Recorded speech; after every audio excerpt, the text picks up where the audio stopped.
The date is December 21st, 2017. The time is 6:34 p.m. David Champy II. Present. Mark Collins. Here. Geary Ciccarone. Ed Comeau. Stephen Bailey. Absent. Bill Zadie. Here. Rick Surratt. Present. Dianne Smith. Tim Straz. Here. So we have 3 regular members that are absent, Mr. Chairman. Tim, could you sit on the board tonight? I can. Thank you, sir. Public comments. We have some great faces here today. Appreciate you guys showing up today. What we're going to do is we're going to move directly to the discussion of the Moose Mountain Recreation Area. And I believe Dale had some questions for the board that he wanted to address the board with. Sure. So the floor is yours. Do I need to stand up there or anything? I think you're fine there. Yes. We can hear you.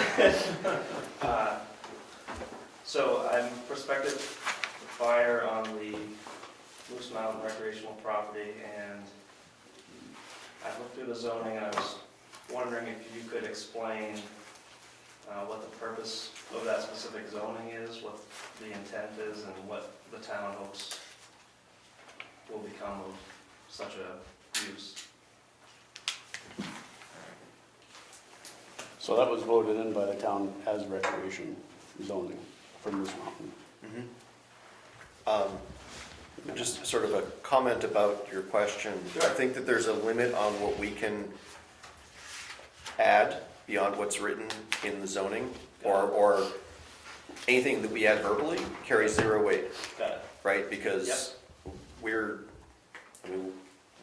it's the people that voted that in, and I mean, we could maybe, if you have questions, we could maybe tell you what our interpretation of a particular part of the zoning ordinance is, but the selectmen, we've got 2 of the 3 here tonight, they're the ones who enforce the zoning. Mm-hmm. So it's their interpretation of it is more important than our interpretation of it. So, I don't know if you had, I mean, it would be easier, I think, for us to address your concerns if you had something more specific than what do we want done with it, right? I think that, I mean, just, my thought on that is that the people want something that's not residential there, right? They want opportunities for people to be able to do outdoor stuff there. And historically it was a ski area, and a lot of people who've been in town their whole lives, you know, like the idea of having stuff like that be there. So. Okay, I appreciate your. But that's just my thought. Yes, I I don't know. understand that. That you can't answer for what the voters necessarily said, but it says in here that the historical, residential, agricultural character. Now, history is an ongoing thing, so this could be from the 1600s, this could be from 30 years ago when there was a ski mountain there. So I'm looking to do some skiing there, reopen the ski mountain, and I was wondering if the town is interested in that or if that's not of interest to the town. And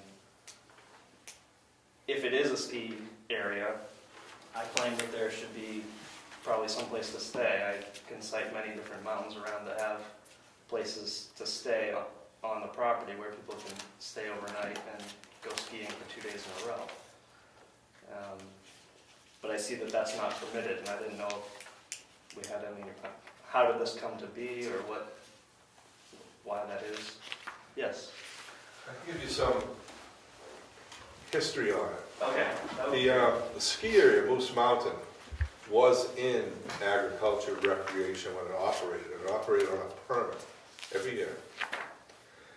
And then around the early 90s, people in town decided that they needed a recreation area to accommodate the droves of people that were going to move up here from the seacoast to live, and these people want recreation, etc. So they made that a recreation area.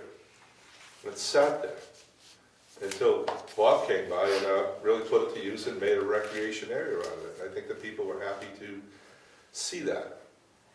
And everything he's got put in place is all allowed uses, etc. So having a ski area there would probably be no problem and he'd be welcome in the town.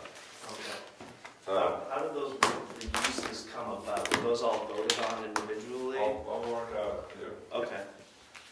The places to stay, hotels, etc., those are not allowed uses in our zoning. But I believe they are allowed in neighboring towns. It's not too far away from there. Wakefield in particular. I'm not positive, but there is lodging over there already. It's just something to consider. Yeah, okay.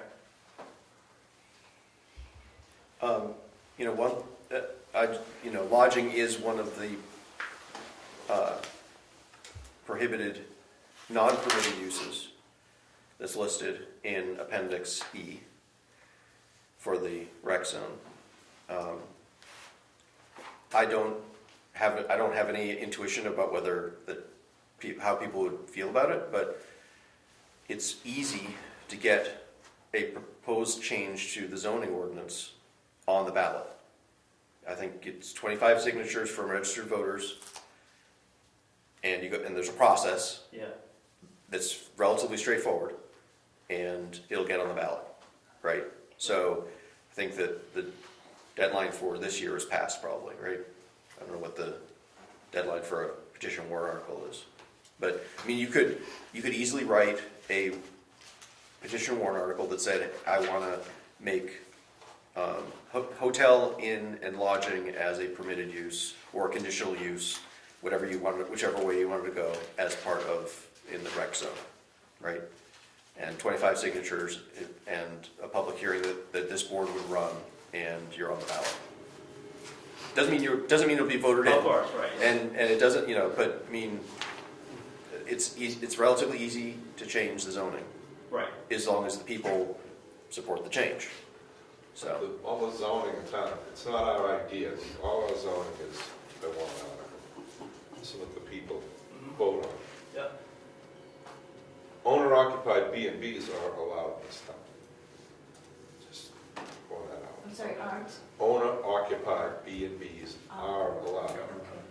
And I think Bob got a bunch of lots divided off up in the front there. Somehow, is that true, Bob? No, we were entertaining that idea at one time because I was going to build a house out front. Right. And that's when they formed a subcommittee and they came up with the 10-acre lots in the rec zone. Right. Yeah. So that was never subdivided into the 10-acre lots? No. so I'm not sure that B&Bs are allowed in the rec zone.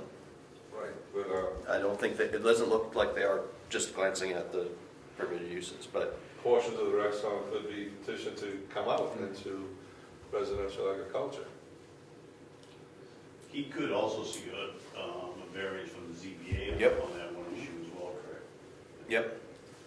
Did you have a question? That's actually kind of what I was going to touch on, was the idea if you could pull some of the land out of just pure recreation, and also if he was proposing something that would be advantageous to, if say a hotel or lodging of some sort, to make it contingent on a ski mountain opening, so people don't have fear that we're just going to drop a hotel in here as is. So maybe to kind of phrase it in that sense. So I don't know if this is kind of an open thing, but when I look at the proposed uses, you're allowing the people to come up and ski, you're allowing it to be a ski area, you're allowing them to feed them, you're allowing to wine and dine them, you're allowing to entertain them. And then you're even on a side note allowing them to stay in their RV with a conditional use permit in the parking lot. So you've got the traffic, you've got the noise, you've got the people, you get all the same activity without no tax revenue to the town of Brookfield. So you're really kind of permitting all that with the exclusion of how they sleep or where they sleep. So I mean, to me, I see that as the same activity in a big tax revenue boost to the town of Brookfield. It's just, and again, I think if someone perceive that and pursue that route to the townspeople to vote on, I know where my vote would be, but I don't live in Brookfield. No, I think that, I mean, on the face of it, having an active ski area with some sort of, you know, hotel or something there, doesn't, on the face of it, to me, that doesn't seem wacky. You know, I think that the challenge there is tying the two activities together, saying that, you know, try to say you can build a hotel, but you have to build a ski area as well. It has to be active. It's like, I don't know. I'm not a lawyer. I don't know how we would make it so that if skiing stopped, I think the hotel would go out of business without the ski. Sure. probably, but There you go, problem. Well, is there an intent to run the lodging 4 seasons? Yeah, I'm actually not picturing a hotel. It would be more of Right. like cabins and stuff like that, but yes, that was the intent. Yeah. Yes, So we're just talking, what's your vision? a ski mountain with lodging there is kind of the vision. Well, actually. you just said cabins. Oh, of that in particular? What type, how many beds, or how many? I picture like a one bed and like a one big room with a couple of beds and maybe a loft and stuff like that. Several, or Several is kind of the vision. how many people would your vision be staying there? A small family of 2 I mean, to 4. the whole mountain. Oh, I don't have that number in my head because I Just- can't you picture got it yet. You got a swag, you must have an idea what you think you can get up here. 10 cabins? Yeah. Do you have any other ski areas or properties like this? I do not know. This is first shot on a ski area? Build something like that? It's nice. Great for families. I know. I learned to ski there, so I got some memories there. It'd be cool That to was the first rekindle place I that. ever skied. I mean, there's a big demographic over here too, quick from Rochester, even Dover, like Gunstocks on the other side, King Pines further north. Could really draw in a winter business for around here. And I heard Mount Woody is trying to reopen. The need breaker. Yeah, I live in Exeter and I have 2 small children and I know personally I try to take them skiing as much as I can and I would really appreciate a mountain like that, so I would imagine other small families like myself would also appreciate. And like you said, a lot of people here grew up going to that ski mountain. In fact, I grew up Just missed it. going to a ski mountain like that when I was young, so I have a big appreciation for that sort of thing. There's Ski Magazine recently had Abenaki in Wolfboro as the most important ski area in the country. And they're using it as an example. Yep. It's a starter go. Yeah. People start there and filter into the sport from there. Yeah. In King Pines, they run a well-oiled machine up there, so when big mountains aren't skiing, they are. Good groom and moving people, and yes, the place is packed. And they have a good summer program over there too. Yes, they do. Yep. They do. They're full time. I do know there's a lot of locals that also like the fact that Bobby allows people to be able to use the state snowmobile trail as well up through there. So that's pretty important to townspeople too. A lot of hiking goes on up there too, something to consider to keep it open for activity like that. I mean, you got the lifts running too at that point. One of the big things right now is the zip lining in the summer and fall times.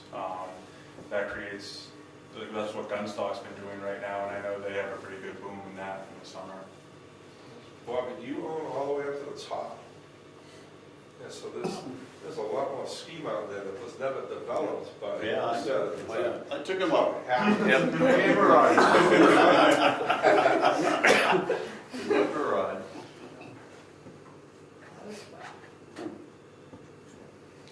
Do you have any further questions that we might be able to help with? Point you in the right direction at least? Yeah, it's been helpful.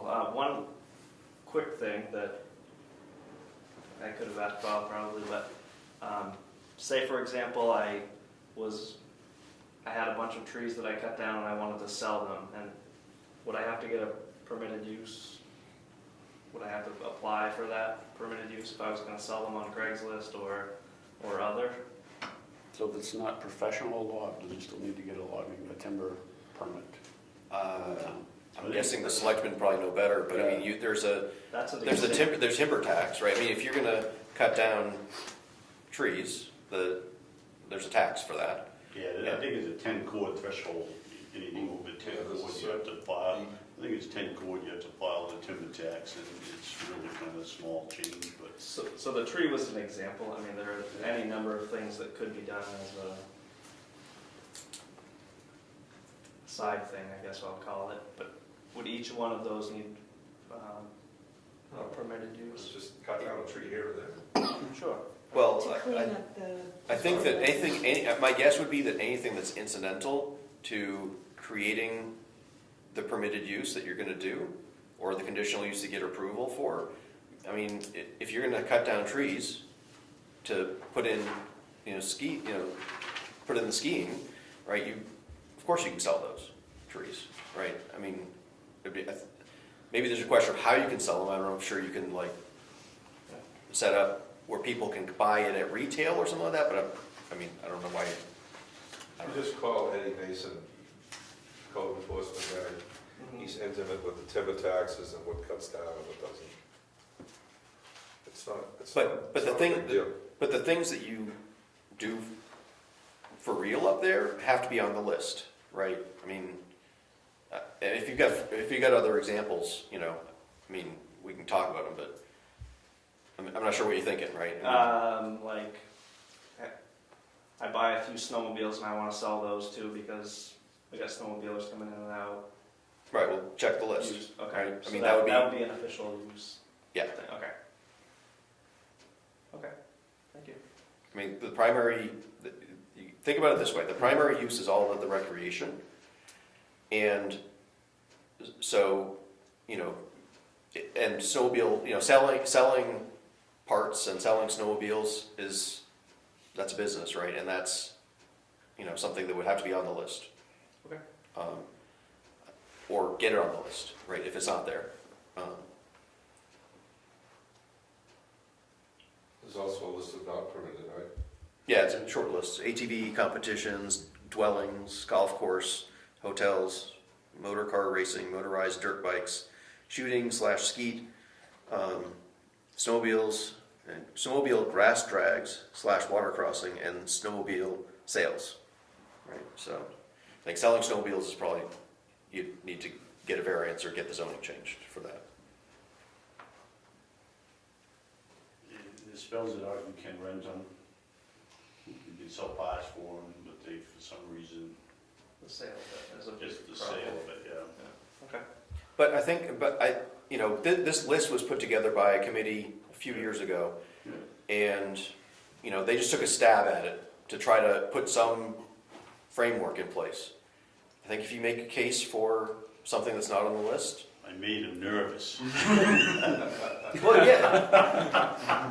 Well, people, yeah, when people don't know what's gonna happen, they can get afraid, right? And so they were probably trying to put some boundaries. It doesn't mean that these have never been revisited since that point in time. And, you heard that people are like, oh, it'd be awesome to have skiing again, right? Yeah. And I think that if I were trying to make the argument, I'd be trying to say, hey, I need to be able to do these other things in order to support that. This is something that, everyone wants this, just let me do these things too. I mean, that might fly, depending on what you're going for. Great. I think that's all I have for questions, you guys. Thank you for your time. Thank you. Thank you. Good seeing you, some of you again. Merry Christmas to you. Merry Christmas. Merry Christmas, thank you.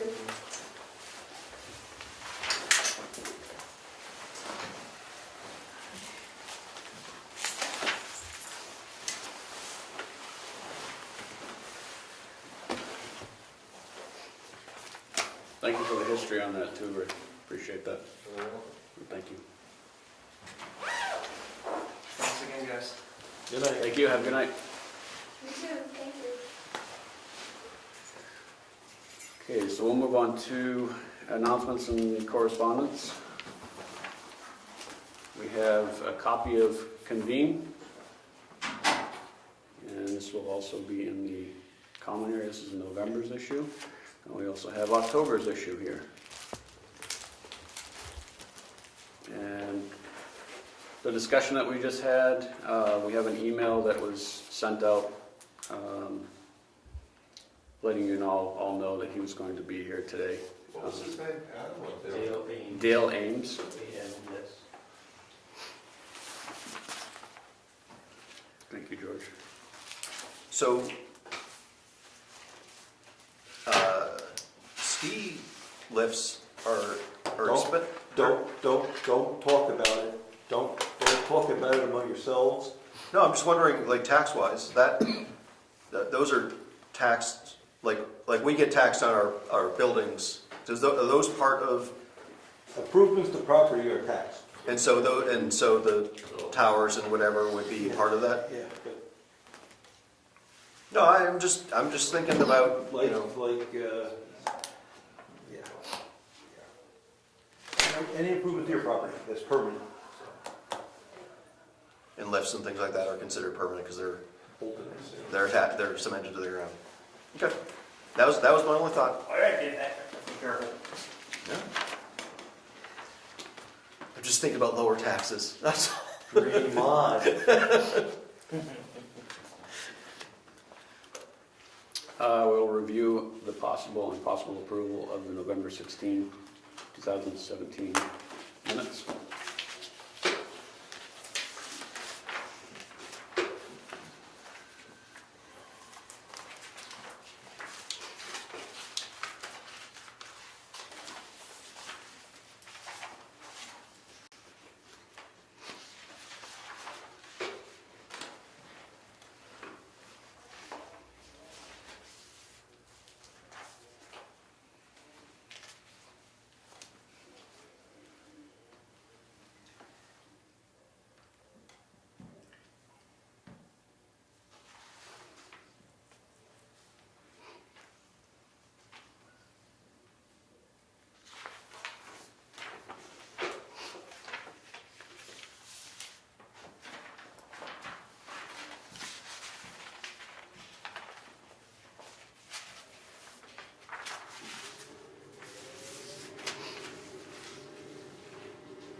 Is there a motion to accept the minutes?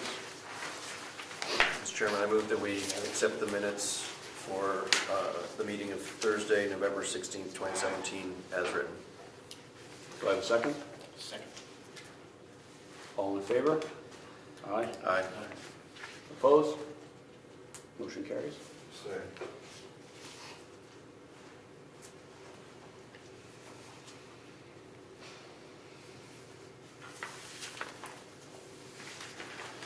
All right, new business. We discussed the Moose Mountain Rec with the prospective buyer. gravel pit inspection report. Both gravel pits were inspected and are in compliance. Ed has the forms, I'm not sure if we turned them in or not yet.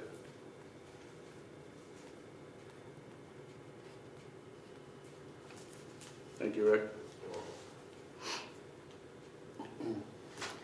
So in the meeting minutes that we just reviewed, we discussed the proposed changes for the rules of procedure.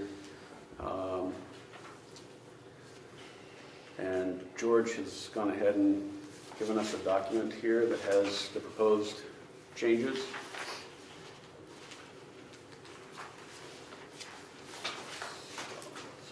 Does everybody have a copy of that? Yep.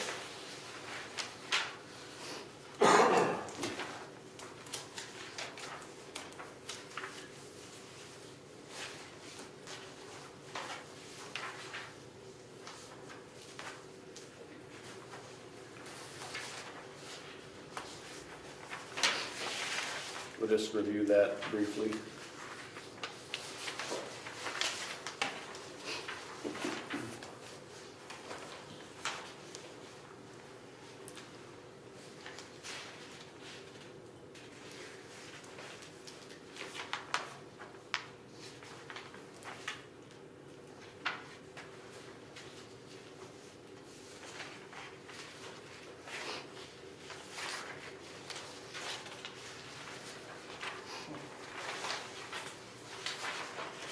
So it looks like you had total of three changes, George, that you updated in the rules of procedure? Well, it's a little bit more than that, but most of them have to do with changing OEP to OSI. Right. The first page, page 2, those changes are actually changes that were approved, let's see, in April and May. They're in the April and May minutes. They were included here, but the overall document with those changes was not approved, so that's why I incorporated them into this one. And then, if I may, also, Mr. Chairman. Please continue. Thank you. The last page, this was not discussed at the meeting. This is Appendix W. I took the liberty of putting this in there if the planning board wants to consider it.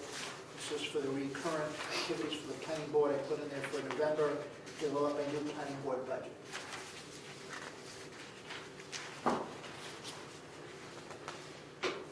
Just out of curiosity, George, where did this come from? Was that discussion during one of the meetings? Because we had reviewed the budget from the last meeting. Right, but in the past, it was not discussed to put it in there, but in the past, I was asked, Okay. what things are reoccurrent, and that would be something to consider for reoccurrence of this list. Yeah, it is an activity that we do, so. Yeah, I think it's a good idea. Okay.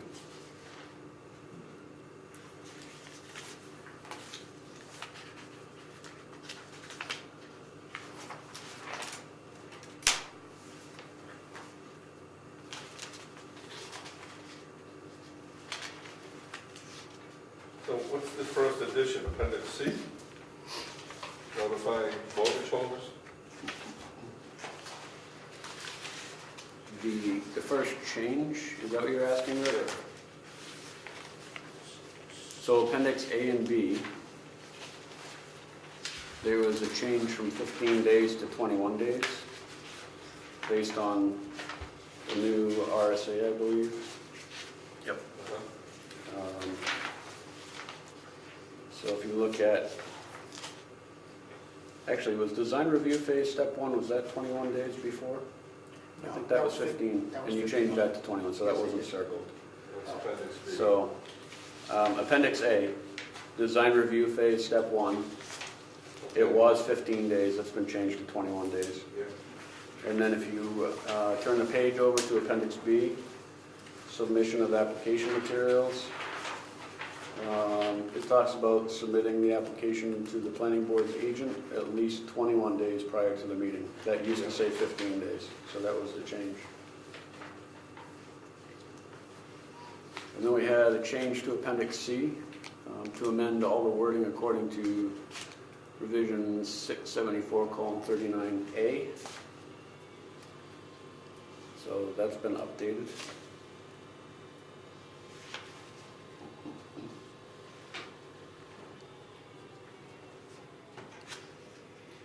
And then all the references to OEP is now Office of Strategic Initiatives, which is OSI. They changed their name. Yes. So he went through and changed, let's see the first one on Appendix D. Where are the other ones? So we have 5.1.6 on page 4, where he updated that.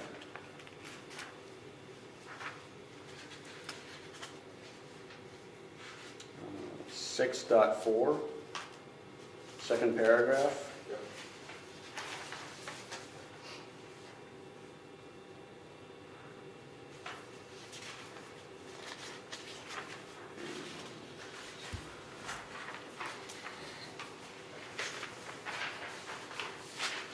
In Appendix D.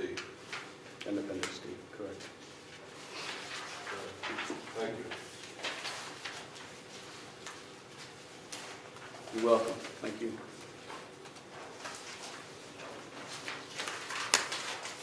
Should we do a motion to accept these changes? There was a discussion from the last meeting. So this is the first time we've seen them written up? No, because I had previously emailed them out about 20 days ago, maybe more. Okay. So that we've met the 1 week requirement, especially once these changes are in place, because it says it can be emailed. Right. So, yeah, I guess the next step is that we have a motion to vote whether to accept this, and then that would trigger George to file the new copies with whoever needs to be filed, whatever that process is. May I make a recommendation on the motion to incorporate them into the rules of procedure as far as the work goes? Right, right. But, I mean, I think that's where we're at, is, it sounds like, is that we're ready to accept these. So, you want a motion? Please. I move that we incorporate these proposed changes into the rules of procedure. Do I have a second? Second. All in favor? You Aye. want some discussion first? Oh, okay. No, I don't have any. I'm just, Okay, somebody might. okay, good point. Discussion. All in favor? Aye. Aye. Opposed? Motion carries. Thank you, Rob.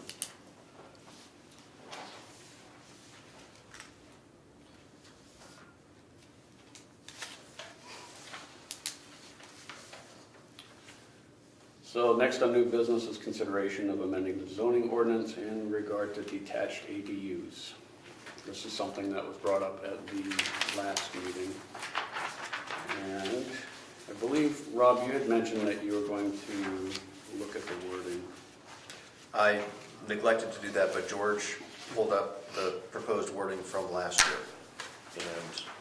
And it's somewhere in one of these stacks.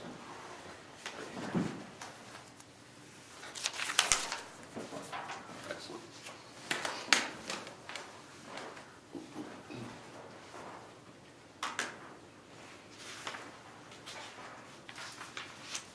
Do you get Yeah, it? that's the one. So, in terms of the history of this, I believe that I drafted this last year, and I don't think that we discussed this in any sort of depth. I think that the decision was fairly quickly made to just table this for that year. So, at the time, my thought was just get something concrete that we could react to and tweak it as we wanted to, right? The first one, a lot more than one ADU allowed per lot. Somebody might want to change that to 5, or, for bigger lots, allow more, or I don't know.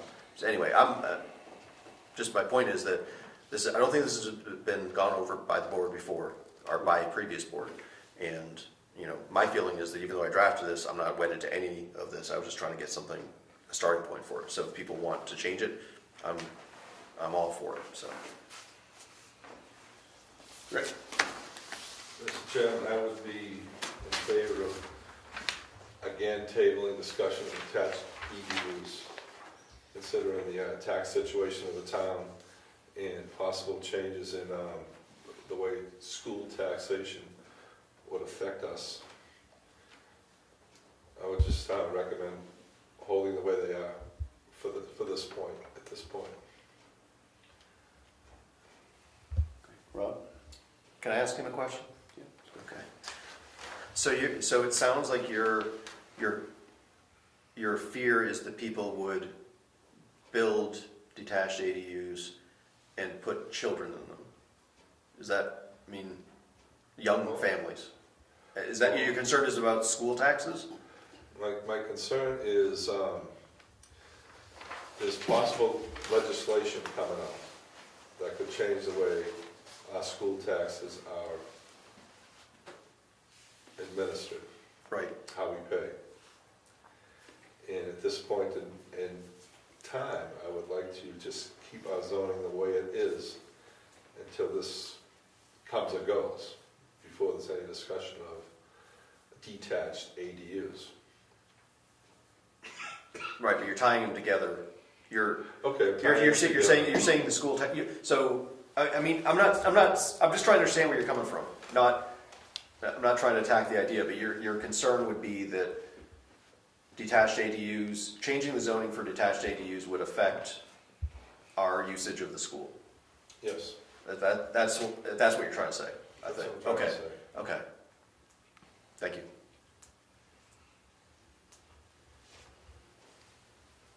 So the question I have is, there is a way for somebody to go to zoning if they decided they wanted to build a detached accessory dwelling unit, because we allow attached ones. Is that a true statement? I think even if we didn't allow attached ones, somebody could go, I mean, you can go to the ZBA for anything, I think. Right. So we don't have anyone batting down the doors looking to do detached accessory dwelling units, and it isn't something that's a hot item in town. Is there anything that we're concerned about if we did table it until legislation was finalized and we could make the decisions based on that?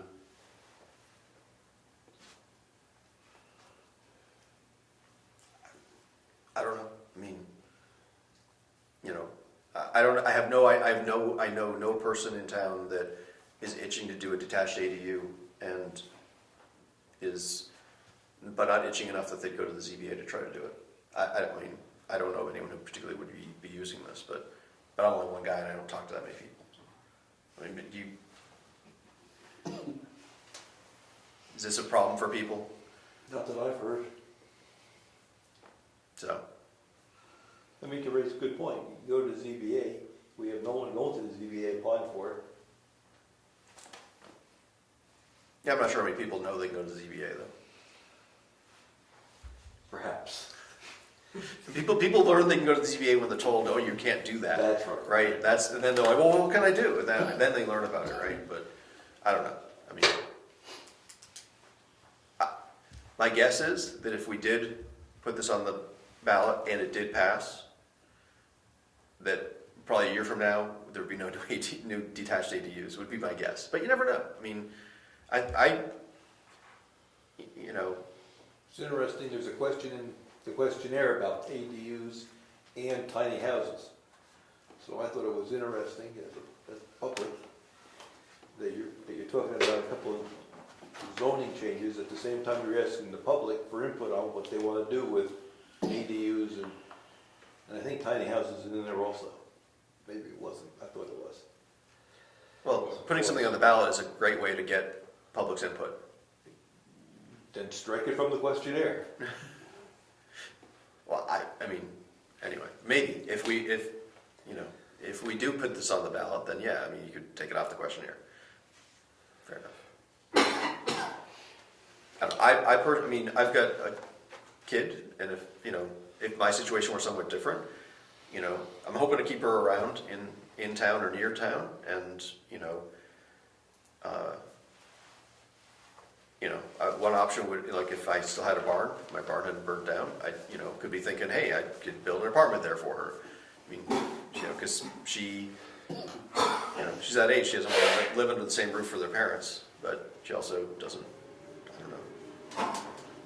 Anyway, so I could see that something like this would be maybe nice to have for some people. It gives people more flexibility to use their property that they already own. So, Just an aside, when I talked to Wakefield about ADUs, they're designed to have family members have a place to live. And to assure that, they have a couple of interesting requirements in their zoning. Either you share a kitchen with the primary dwelling, or you share a bathroom with the primary dwelling. And that is, from their perspective, that assures them that the person using the ADU, which was developed for relations with relatives, is really a relative and it's not just a rental apartment. I don't think we require that. no. And those two particular things would be problematic with a detached ADU. It would be. But we do allow attached ADUs. And these are the requirements on their attached. That's what other towns do to make Right. sure that they're really for relations and not just a rental apartment.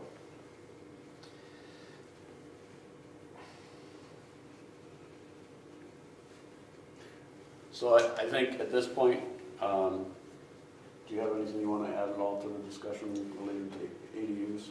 I think it's going well. Okay. I think that because we are sending out the survey relating to the master plan, it might be a good understanding to get a good feel for what the people want as well, and bring this up in the future. So for now, I think we should table it, send out our survey. I think it's good work. I think the wording is good. I think one of the things I'd like to do as well is, in the meantime, look at some other proposed detached accessory dwelling units and how they're written for other surrounding towns. Try to see how they worded things as well. So, Yeah, that's fine. I think that if we are doing a survey, we will hopefully get some feedback on what people are looking to do. More than just, do you want detached ADUs? What do you want? What do you want it for? Right? And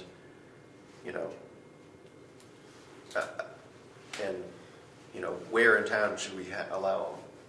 Right? Should Cedar Park, right, has a bunch of small lots. Do we allow detached ADUs in an area like that? Maybe not. If somebody's got 20 acres, allowing to do a detached ADU saves them the money of having to subdivide, do the surveying and subdivide in order to build a second house for somebody, right? So they could do that, but it's going to cost them, $20,000 or $30,000 more to do it that way. So. Rick, just out of curiosity, do you have an understanding of when we can expect to have some answers based on the legislation? Yes, I don't have the exact location of the bill at this point. I think it was waiting to go to committee. Anyone recall? I don't. It's in process. It's not thrown out or anything yet. It's still rolling. That was more of a curiosity question, so I was asking that question. Our rep would have an answer to that. Right. Okay, so we'll table this for now. We'll bring it up again.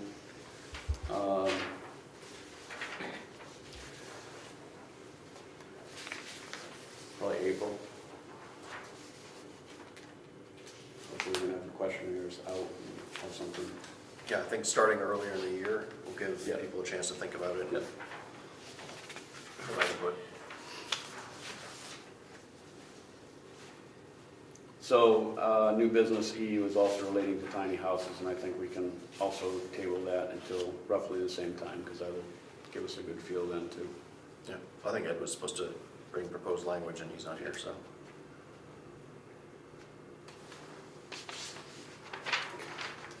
All right, old business. So talking about the survey questionnaire and consideration.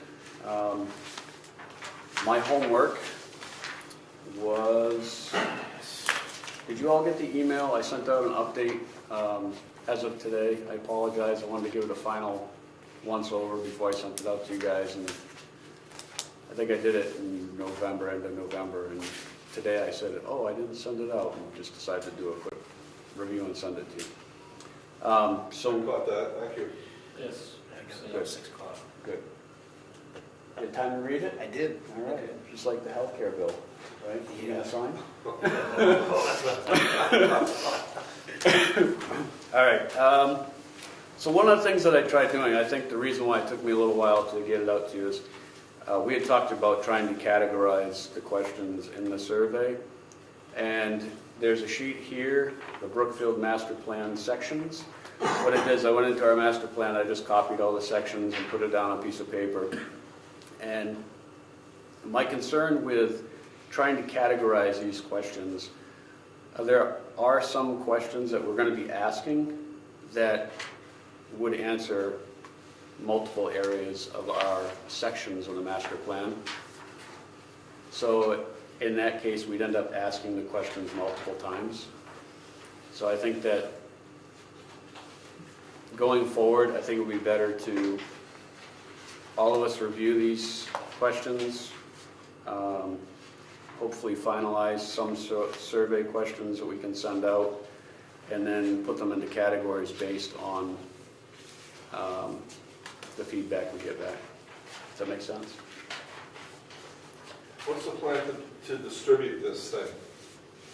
As I read this thing tonight, I think it's, keep tweaking this thing and tweaking this thing, it's never gonna go out. I think this is ready to go. It's gonna- So one of the things, thank you, Rick, one of the things that I did add, which was asked from previous meetings, I made some changes on the questions that we had reviewed before based on the feedback I got from the board. And then I also added some questions which I think would be wise to review, and if I need to make some tweaks to those, then we can do that. So questions 20, 21, 22, and 23 are relating to the wireless telecommunication, small wind energy, and solar.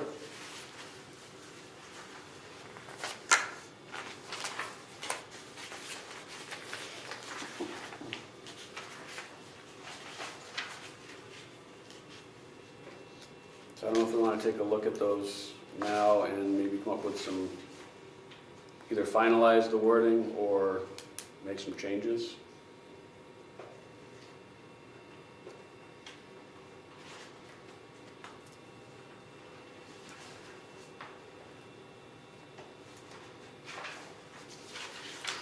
So question 20. Well, I'm not to 20 yet. All right.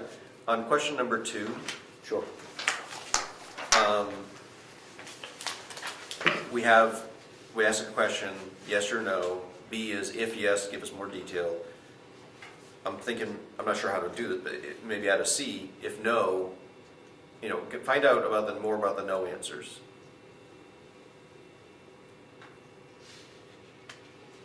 Okay, so add a subcategory of C. Well, like number 7 has a if no, what should be done as sort of a follow-up. Maybe do something like open-ended like that. If we don't know what a list would be, at least have maybe something open-ended to ask them why they said no. And the same would go for number 4, I think. Although that, the if no on number 4 is maybe similar to number 5.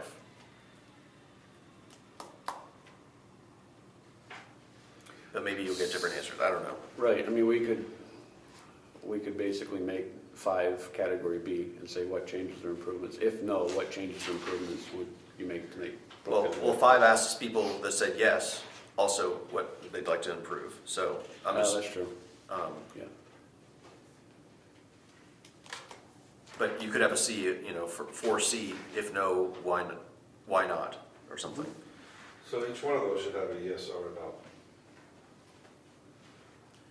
2, 4, 7, and 8. Well, 7 has the no. So a little essay blurb on each one to give us an explanation of why yes or no, rather than just a vote for yes or no. Give someone an opportunity to explain Yep. what their motivation is. And some will certainly just check yes, no, and not fill in the whys anyway, but, Yep. Right, gives us somewhere to start though. yeah, I agree, it should, we should have both, because if there's only one, it almost seems like we're slanting in one direction. Yep. Number 8, it reads, do you think that Brookfield should promote more home-based business at the local level? I'm not sure, maybe you could just strike at the Yep. local level. Yep. Just to, I mean, doesn't add much. Right. I agree with that. And number 9, I don't understand. I'm having trouble parsing what it's saying. Since its adoption, since the adoption of our zoning, maybe it should be the Brookfield zoning ordinance has regulated land use in the community with a review to determine if a site can meet the stated requirements for that proposed use. Is that trying to say site plan review? I'm not sure what the review is. Site plan review, yeah. I think we only have site plan review for the rec zone, like well, at least for normal residential use, we don't have site plan review. Well, it talks about wetlands, conservation, steep slopes, wellhead protection, and agricultural soils, which isn't necessarily just tied to recreational use. So I understand, I don't understand what number 9 is trying to say. The zoning has certain criteria for a lot to meet a buildable lot.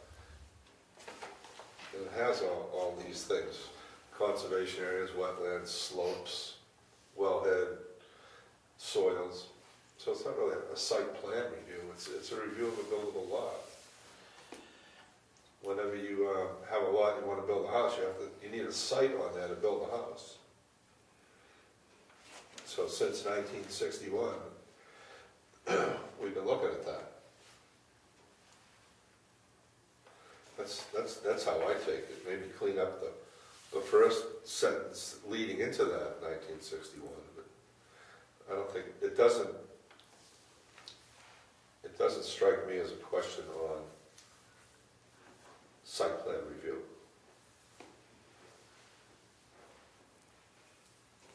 Or maybe seeing if a lot is buildable is a site plan review. Well, site plan review means something specific, and that's not something that we do. How about, could we just get away with saying, since the adoption of our zoning, May 14th, 1961, the Brookfield zoning ordinance has regulated land use, period. And strike the rest of that sentence? Yes. And then it would So you follow. just want to start with the Brookfield zoning ordinance has regulated land use. That's how you want to start this paragraph? Well, if you want to have the date in there too, we could have that preamble just, or you could just say that, you could simplify the Brookfield zoning ordinance regulates land use. This provides a form of protection for natural features, blah, blah, blah. I think that if that's the intent of the question, I think that certainly simplifies it. And I don't know how much that really adds to say since the adoption of our zoning, since this date. Does that really have any validity to the question? I don't think so. I mean, I think that I would agree to strike that and just start with, The Brookfield zoning ordinance regulates land use, period, and then strike the rest of that sentence. Well, it does give the person filling out the survey an idea of how long it's been in effect, because the questions going forward, asking going forward, which method would you like to see Brookfield follow? I mean, it could be termed as leading, because it's showing that it has some history. So, you know, your first item stated current land use allowances may trigger somebody to say, oh, well, it's been around since 61, stay with it, it seems to be working. You know, that's one way to look at it. Sure, I think having the date is, that does add information. Yeah. All right, so I won't strike that. I agree with that now. Just change the "it's" to "the." Yeah, the, So I don't think everyone who will fill out the survey will be quite as acquainted. Right. So it's good to give them some info.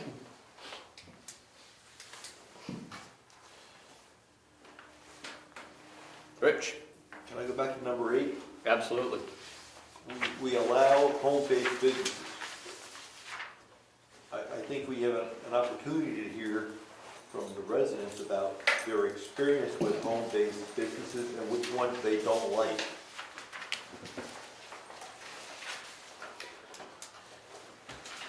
Chicken farms. Let me say it differently. Yeah. We get feedback about businesses, and our response is they are allowed for our zoning. Mhm. It might be nice to find out what people don't like, maybe change the zoning going forward. Well, I think by adding the if no, why, they could say, I don't agree with the chicken farm on Route 109 next to the headwaters for Portsmouth. I don't know. We also don't want this to be an avenue for people to complain about other people's businesses, right? If We yes- want to get a feel for what people in town want, Or don't want. or don't want, correct? If yes, what should be done? If no, or you can say what changes should be made. Keep it open, Yep. as opposed to yes. Yep.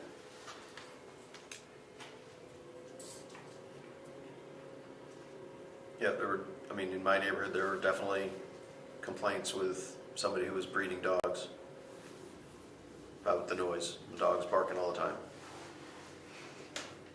I don't think we've heard that one yet, but we've heard. Well, that one's over with now. Okay.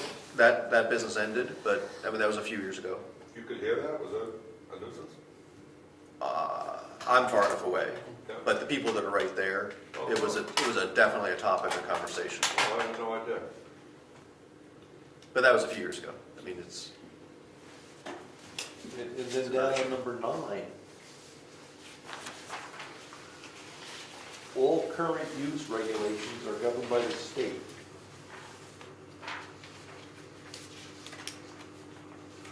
We have no saying in that. The town has no saying in current use. Good catch. I think you're right, but I think the intent was not the technical term current, Yeah, not current Use. use. like zoning of today. Or is it today's zoning? But I think you bring up a good point that we probably want to make sure that we, I read that as current use. we want to use, Current land use. yeah, which is different than current use, but yeah, we probably should, Change land use to zoning. yeah, Current land That would be zoning. fine. Yeah. That's good. That way we won't get confused. Yeah. Okay. So change use to zoning. yeah, those Okay. 3 items there. Yep.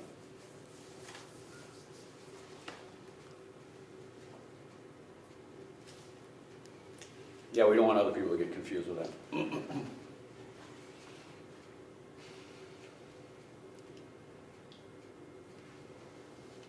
Shall we go on? Any other questions with 10 and 11?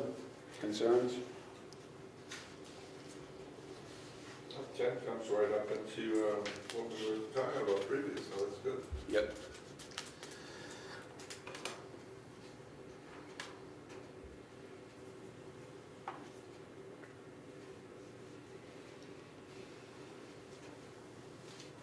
Strip malls on 109, like that. You say a ski mountain?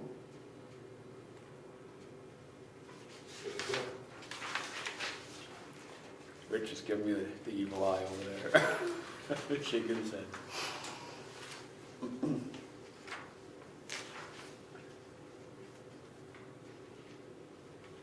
Good with 10 and 11? So what if somebody does, if on number 11, if somebody doesn't like, you mentioned home-based businesses in the first one. I mean, should somebody answer if they don't want any home-based business? Just no commercial development? Just-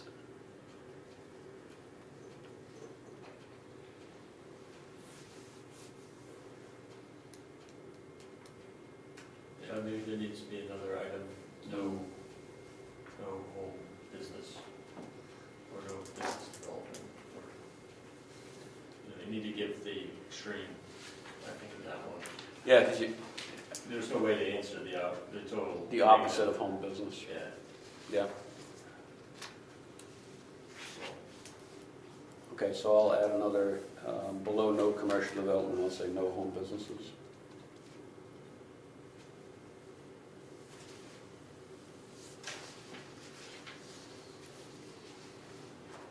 Is that it, Rob, on 11? That's all that came to mind, yeah. Number 12, 17.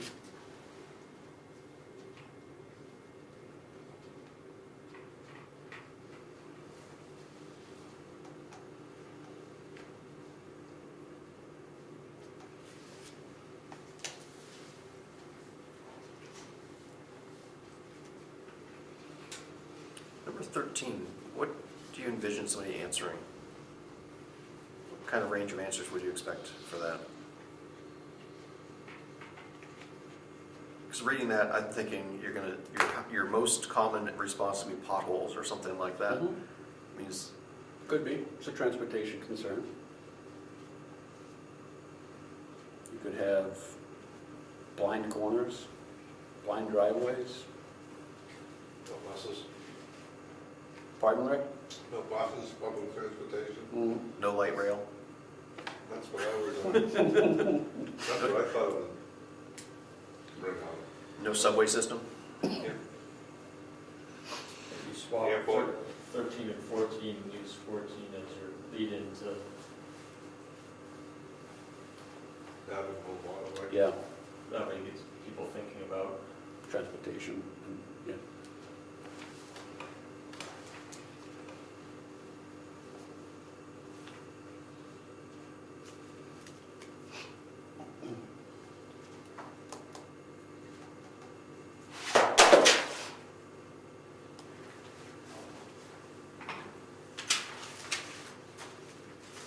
So I look at number 15 and I wonder if there's enough room.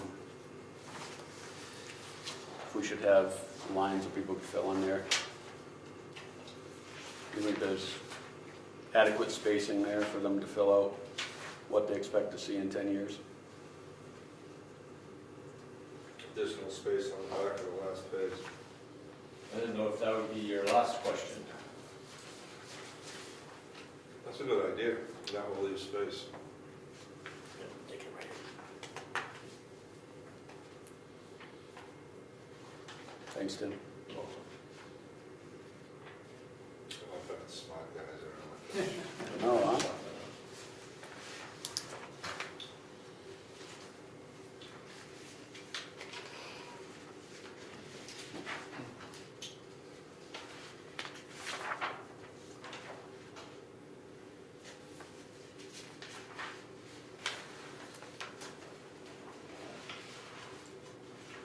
I don't know if there's some way this next section, 16 through,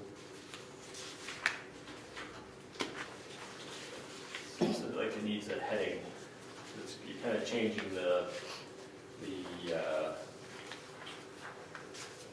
how you're asking the person to respond. You know, all the questions beforehand are you're asking for preferences and comments, and now we're switching to a grade statement. Vision. Right.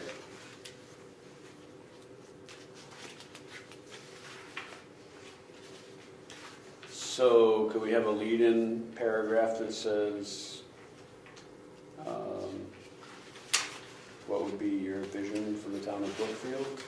Well, the following survey questions are to figure out determine your preferences. You're asking, you're asking everybody to grade the statement that's being asked, so.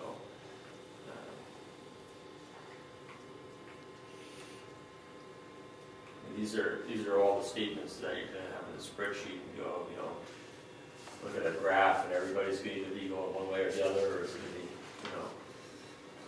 Where's the English teacher today? She could put this into some sort of paragraph form for us. Can you text her? No. we're gonna have to forge ahead on our own in this one. No. Huh? Rob, you got any suggestions leading into those questions that you? I think people would figure it out if you didn't have a preamble, but I think it wouldn't hurt to have something. But I don't have a suggestion for what it should be. But All right, Tim, say that again, what you had said. We'll embellish it a little bit. Wind the tape.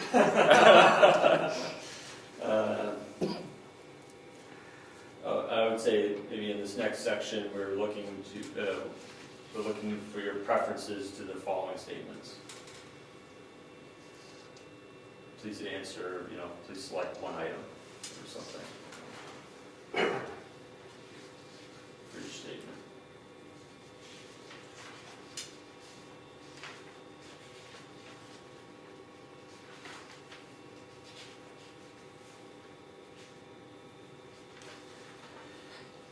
I don't understand why number 19 is in there.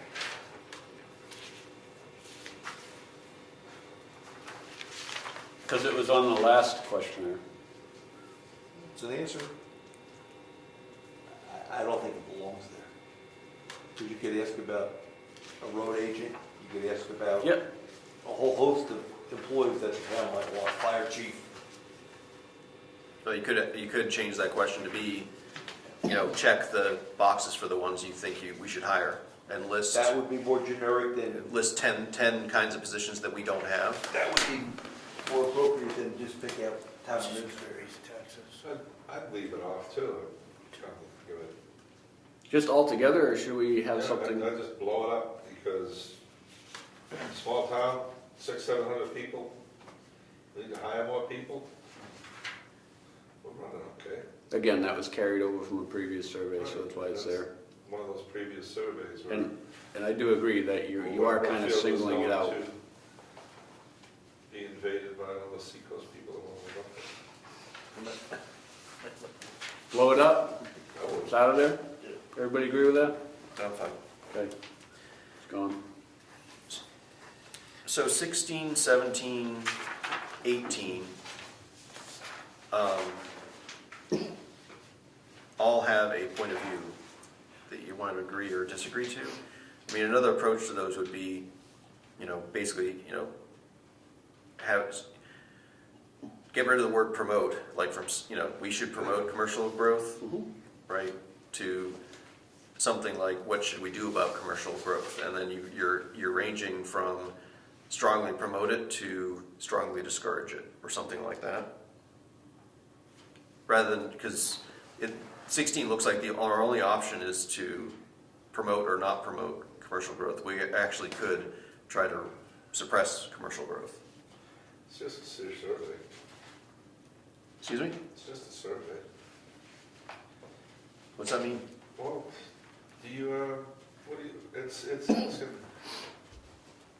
gives you an opportunity to agree or disagree with a statement. We should promote commercial growth. It could be, should we promote commercial growth? Yes or no? If yes, why? If no, it could fall into that category question too. Right, I'm not suggesting that we shouldn't try to understand whether people want us to support commercial growth. But we don't, if we ask it this way, we don't understand whether somebody wants us to suppress commercial, right, rather than support it. Well, we asked that question 11. So, why are we asking it again? Is that what you're saying? I don't know. I mean, all I'm suggesting is that we potentially could get more information by out of these questions, rather than having, somebody could want it to stay the same. I guess they can say, I have no opinion, but they may have a very strong opinion that they want the commercial situation we've got now. I kind of look at these questions more as taking a pulse rather than getting specific feedback. I mean, the beginning section, we're asking for some very specific feedback for a lot of these, but,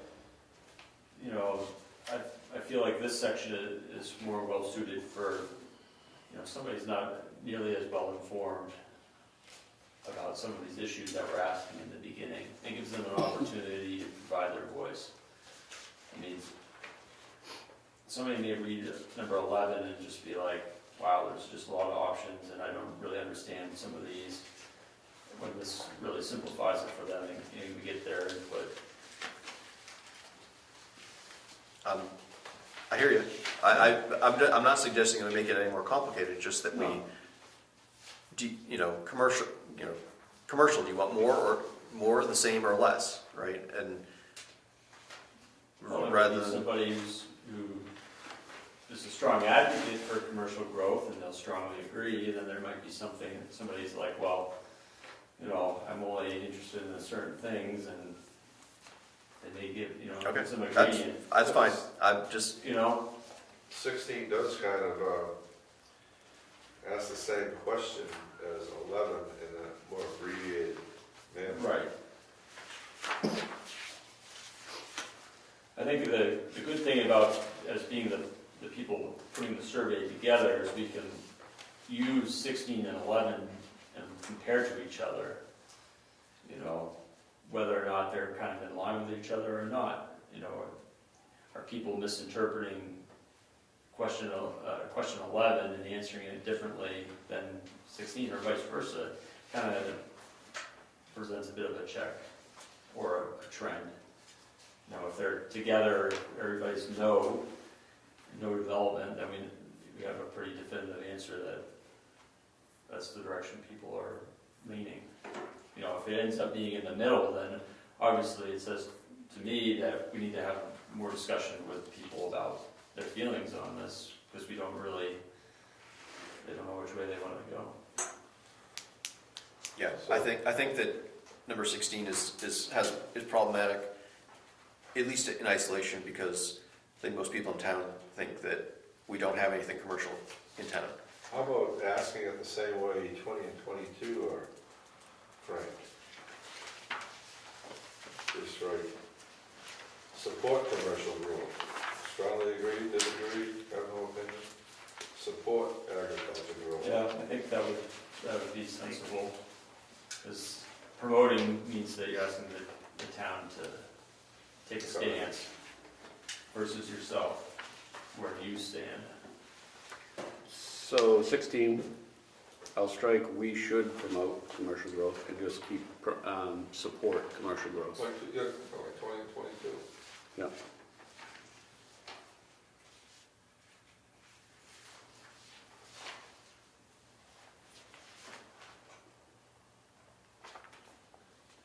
So you do that for 16 and 17? Yes.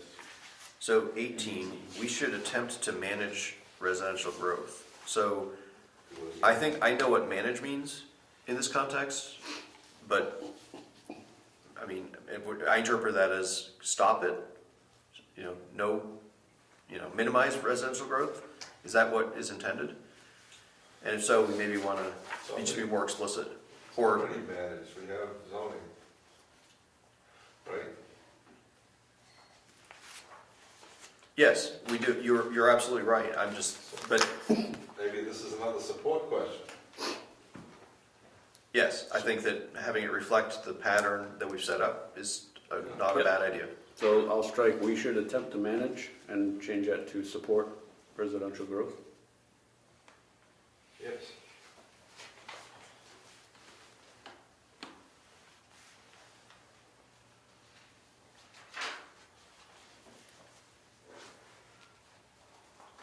We struck that. 20, it seems like it goes along with what we've been talking about. The framework.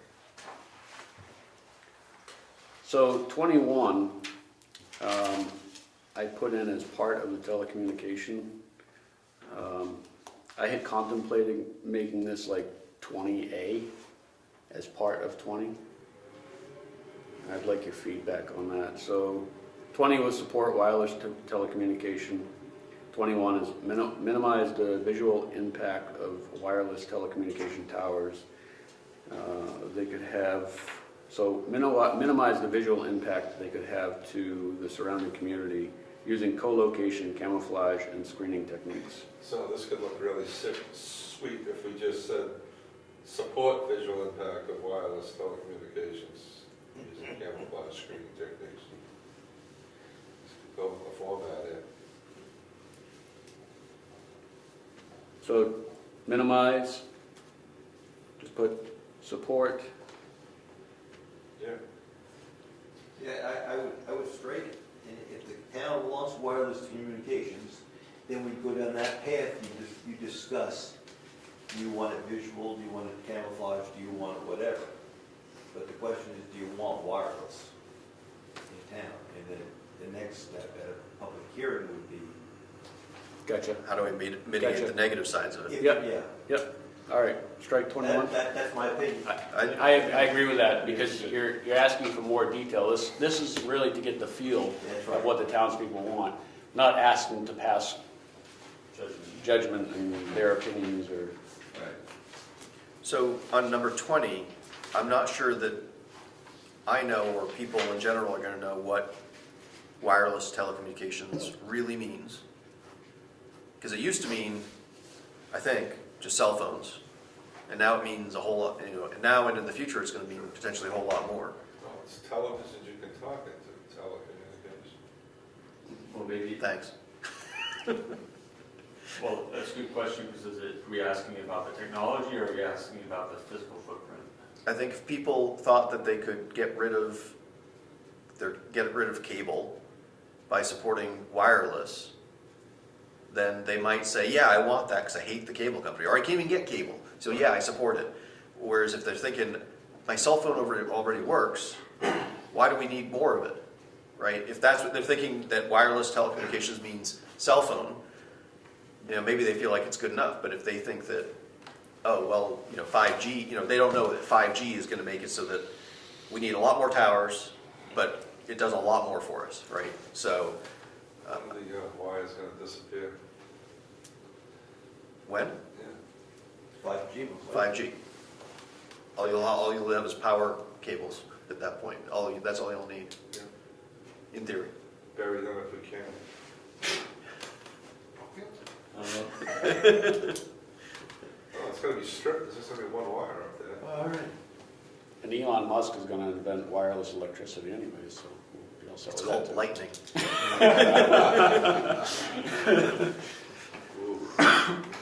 Anyway, I'm at number 20. I think that I'm not sure I don't have a proposal, but for how to fix it, but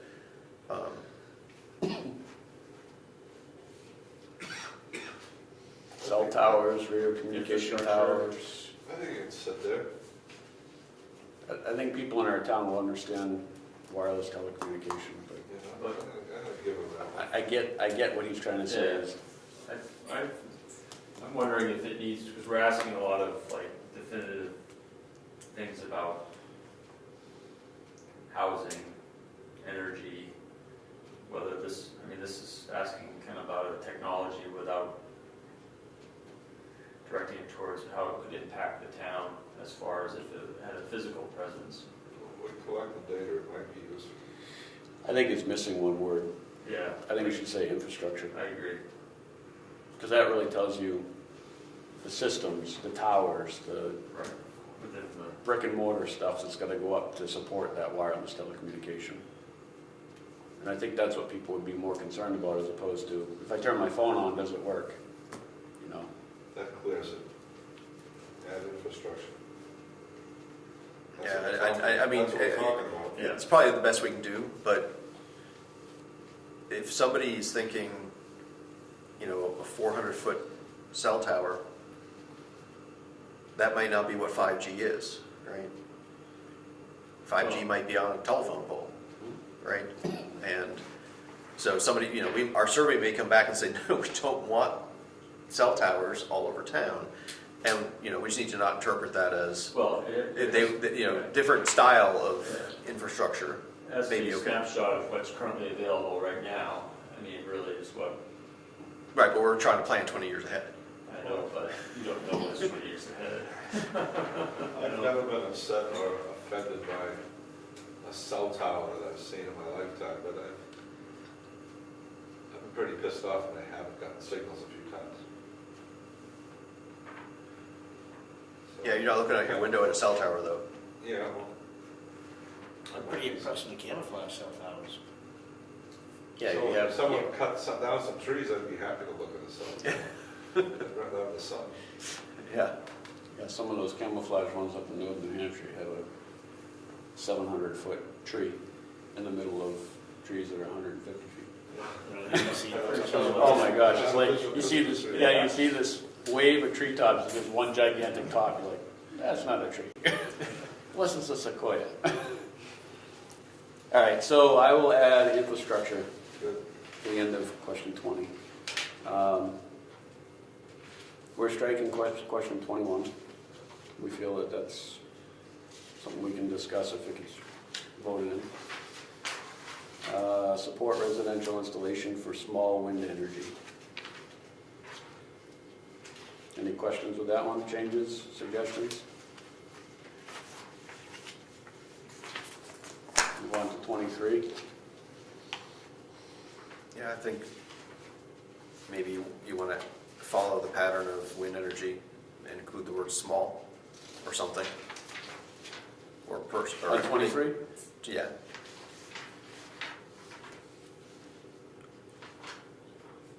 I think that somebody putting up solar to support their house is different than me putting in 30 acres of solar panels and basically becoming a utility, right? Right.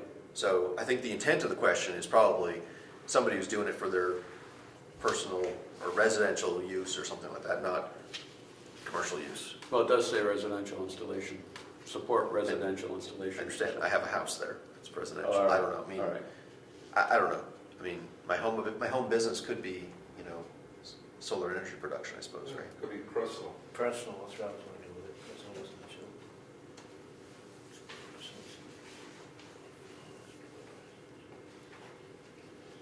For personal use? Okay, support residential installation of solar energy for personal use, Household use. for household use. That would limit it to one household. That way you're not putting 30 megawatts out to the grid. But do we want to, It's very I specific. mean, It's specific. there are some people that might want to put extra power out to the grid, but wouldn't take a huge footprint to do it, right?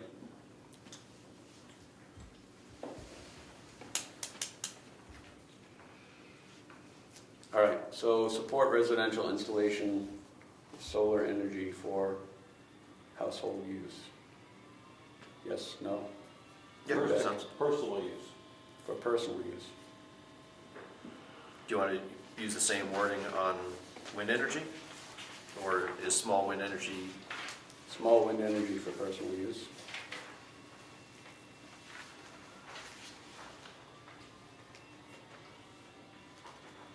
Just to go with the theme of things, we'll change that. okay.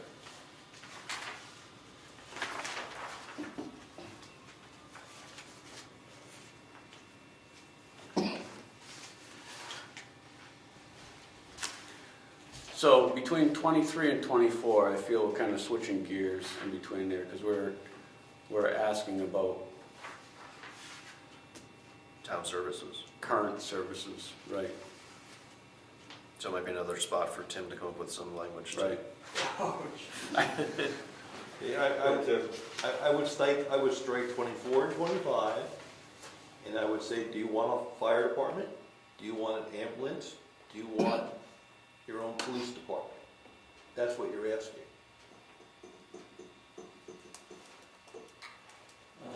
Well, I think it's asking whether or not we people are satisfied with what's currently being offered, right? Yes. And that would give us a feel whether or not we need to include that into, If they think it's poor, then But we need to look at alternatives, right? aren't we talking about where we want to be in 10 years? As opposed to operating? I think asking these questions the way they are is good, but I think we'd want to add I think we want to have both, right? What do you think of the current services, and do you want to change the way we do the services in town? That's fair too. Those are separate questions. Somebody could be satisfied with what we've got, which would actually be good information, because it's like, oh, well, we need to do that, at least that well, right, for people to be satisfied. Or if people are unsatisfied, then we have to meet a higher bar than what they're currently getting to make those people happy, if we do it in town.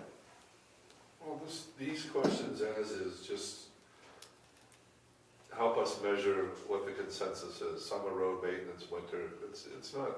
But what do you do with, how do you put that in the master plan? Well, it gives us some information that we can go forward on if we see a lot of pores on one particular line. We may want to look at that when we do the master plan. That may be something that needs attention. This is just an opinion poll, pretty much. it helps you plan the direction of where the people want to take the town, right? So the summer road maintenance is bad. So what are you gonna put that, how are you gonna put that in the, how do you fold that into the master plan? Well, we'll talk about roads. When it comes time to doing the master plan, roads are probably gonna be an issue. 2.06 in our section is transportation. Yeah. So we could talk about whether or not we need to work on a highway crew, or have a bigger road agent crew, or buy equipment for the town. Suppose fire, police, rescue comes in all good. So every survey we send out comes back good. Well, we don't have to discuss that.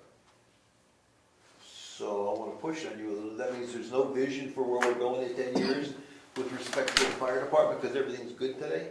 Yeah. Well, I think the question would be, how do we maintain this? If they all came back as goods, then the question is, how do we maintain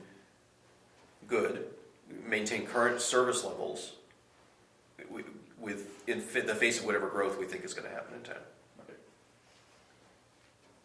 If it's bad already, then we know that not only do we have to scale what we've got to increase the additional demand, we have to improve it. Okay. I don't know. Oh, okay, Is there any questions in there that give us a measurement on whether this town's gonna go from 600 to 6,000 people in 10 years? Because if it stays at 600-700 people, it's not happening. It just gives us the small window of what people are thinking. Oh, I agree with that. I just don't know how you fold it into the master plan. This isn't the master plan. This is just see what comes back, what are the hot spots, and that's what we're gonna concentrate on when we look at our master plan. We'll know that those subjects need addressing. If the roads come back poor, winter and summer, I think the selectmen have some work to do. Like they do. I mean, if the feedback is the stuff's bad, that's good data. You know, feedback tonight.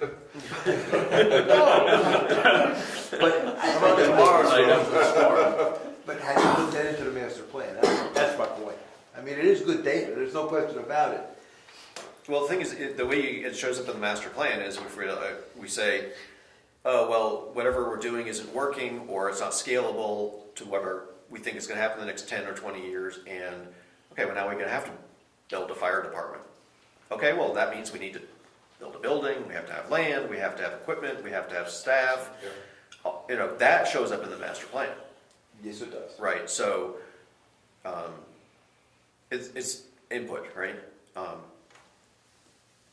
don't know, I would like to see the addition of the questions that Rich was mentioning, which is, should we think about, or what do you think about, or something along those lines of doing X, Y, and Z ourselves, right? There's things we're contracting out now. Do people like the idea of doing it ourselves, or hate the idea?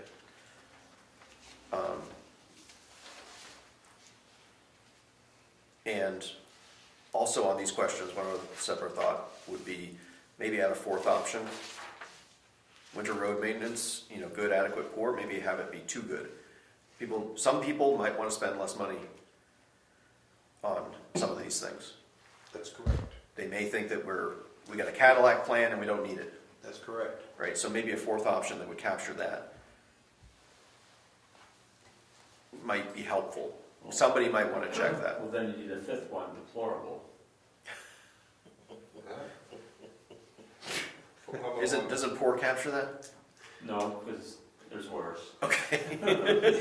Oh, that hurts, doesn't it? No, we're talking strictly of questions. Worse than poor. Then we got classes from those 5 and 6. So what are you gonna do, you wanna put something like awful in there? You wanna put something below poor?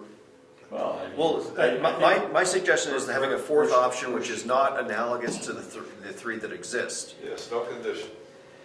It's just like we're Yeah. spending too much. I mean, it could just be we're spending too much or something like that. Well, I'm only thinking in terms of adequate is your middle. Yep. So you're asking, or you're proposing asking 2 steps above adequate, and then 1 step below. So it's kind of skewing Well, the it's results more sort of towards like everything's great. No, it's more. I was thinking maybe it doesn't go in the list of 3. Maybe it's up to the side or something like that. I was not really thinking having like it mean really good and really really good. I was thinking it was like good, but better than we need. And I don't want it that good, Yeah. right? So the too good that I'm suggesting Yeah. is actually a negative response.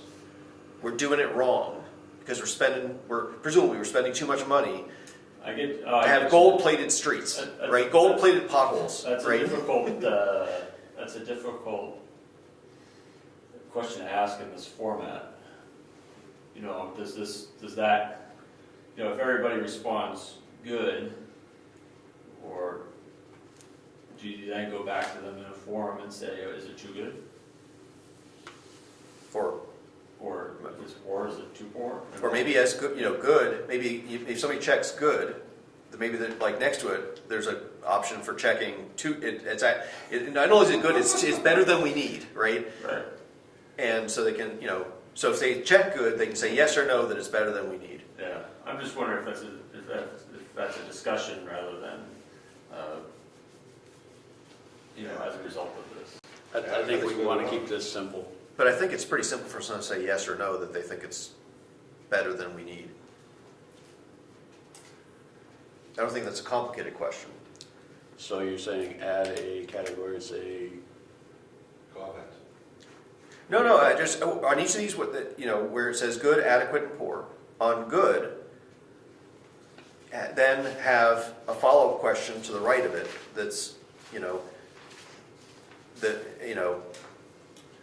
it's better than we need. Well, if you want a Yes or discussion, no? I think we're suggesting of putting comment at the end would probably be, if it's good, then they can comment, I'm really happy with this, or it's too good. And if it's poor, they can say, I'm really disgusted and I wish something would happen. And they can write that in, and then they Can get you all. fit that on one line?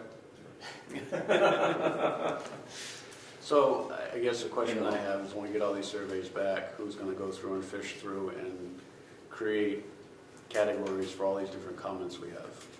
Well, I think you have, each section you'll have, 50 response, good, yeah, whatever, then comments, and you just have a list of comments, and then we just need to go through and filter out what the theme is, whether there's a common theme or if it's just a bunch of randomness. If enough people. We can get them all back and draft. Yeah. See what we got. So in road speak, isn't adequate the standard? Yeah. That's, I'm happy with it, things are good. Yeah. I think having a comment section would be good. If somebody's passionate enough about one of the options, they can elaborate if they feel they need it, and we can capture that. So I think to simplify it, and to go along with what Rob was saying, and similar to what I just said, I said adequate is good, Yes. right? Who's gonna say that adequate is not good? Does it meet your needs? Yes. So why It's a couldn't we road. have too good, adequate, poor? Adequate, yes, no? Adequate, poor, comment. Elaborate. Max, Bob? We've got 2 feedbacks, Uh, 3 feedback. My feedback was, try to capture that other emotion.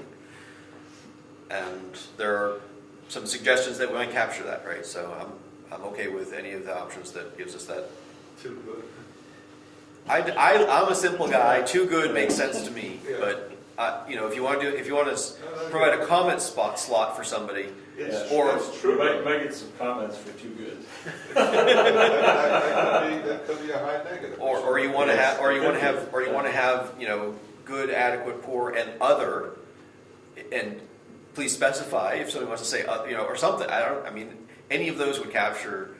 Well, the maybe this information. needs to be a satisfied, dissatisfied, Overly satisfied. well, no, you know. Satisfied, dissatisfied comments, I like other, please specify. because maybe they want their roads in town. Right. Yes. Yes, You know? I like that too. Bill? Where do you put dirt roads? Too good. That would be too good. The roads are too good. Specified or comment, either one would be fine. Because you're gonna get people confused, as Yeah.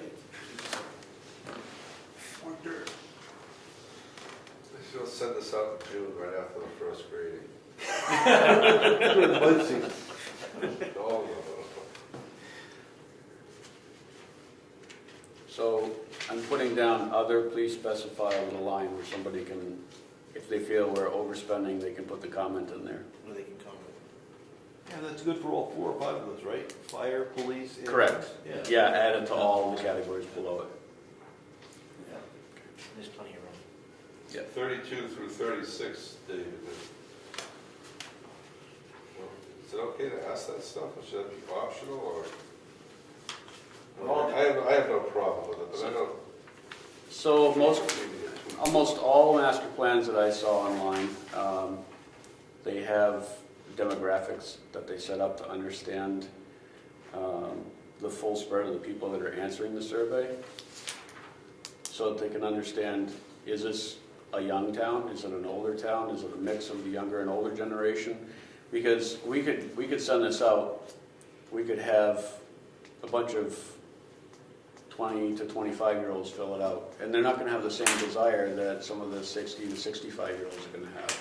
So you wanna try to have an even spread of age brackets, employment. You have some people that are stay-at-home moms that are answering these questions. They don't drive on the road, or they drive on the road more than some of the people that, I get up in the morning, I go to work. I don't really drive our roads very much, but stay-at-home moms, they're driving the kids back and forth and doing groceries and errands and all that. So they're driving roads that I don't normally drive. Yeah. So that's one of the reasons why you want to understand the demographics of the town.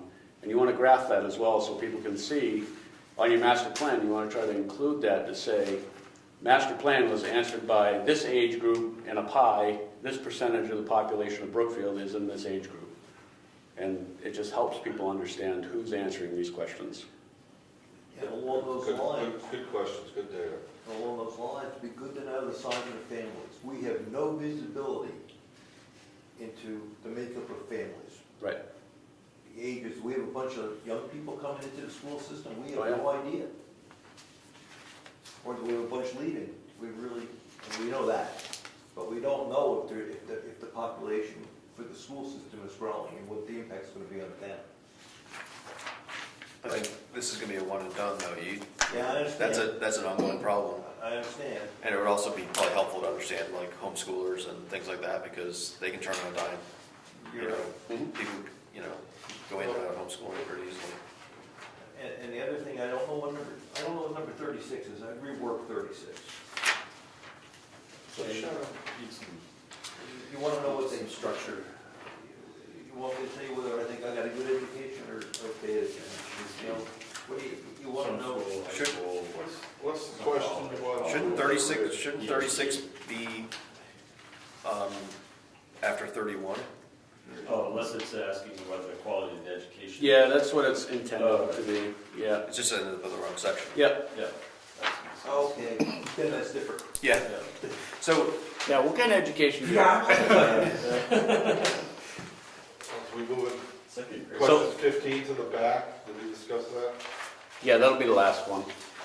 So, just going back to the education question, that's gonna be question number 32. It's gonna be in that same realm of questions.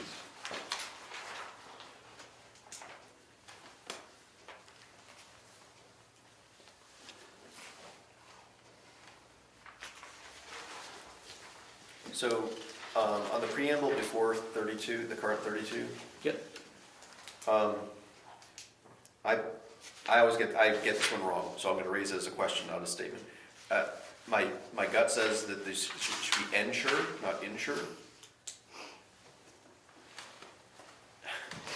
Is that, somebody else, my wife would know the answer, but, Is that like, because insure is when you're, like, insuring something. Insure is when you're making sure something happens. where's our English teacher? That's like accept and accept, Yes, you know, which is which. but I'm not 100% positive that and it's twice there, and that, I don't know if you need that, all of that, maybe just say header information about you, and then they can fill this in. I think it's an E too. okay, so it's not just me. So, just so I understand, well, whatever they are now, OEP has, the state publishes for every town a page that has demographic information. Your idea is capture which slice of that, answer the questions. Correct. So we can see whether it's representative or not. Correct. Okay, got it. Yep. Okay. The number 34, I'm sorry. Yeah, number 34, the respondent may not live here. Might want to add a slot for non-residents. Question number 1 asks residency. So I can just check one. Less than a year, yeah, sure. 0 is less than a year.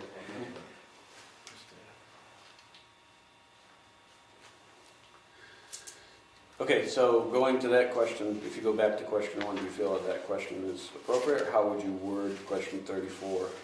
You still have a concern knowing that we ask about year-round seasonal non-resident in question 1? Well, maybe question 1 shouldn't be there. Maybe question 1 should be in this section. Well, this is, yeah.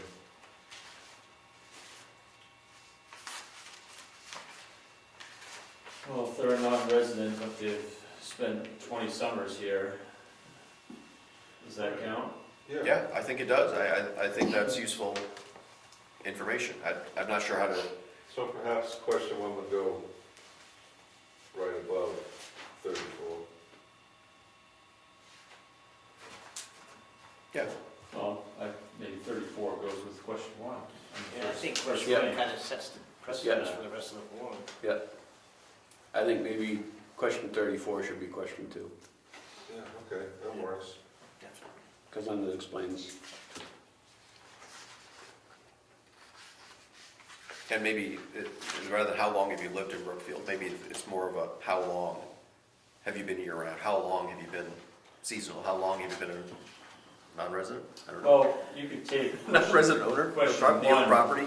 Take their, say they said they're year-round and they've lived here 1 to 5 years, that would be a category on the graph. That would be and you would tabulate how many of those people are year-round, 1 to 5 years. And you would take non-resident, they've been a non-resident, but they've been in Brookfield for 20 years, then that would be another spot on the graph to tabulate Right. quantities. So- Right, but 34 currently reads how long have you lived in Brookfield? Maybe it just should be going right after number 1. Maybe it should just be how long. Yep. Or maybe it's not even a separate number. Maybe it's just a, That's what I'm thinking, it needs to be encapsulated within one somehow. Yep. You know, they check off year-round seasonal or non-resident, and they check off How long? their duration.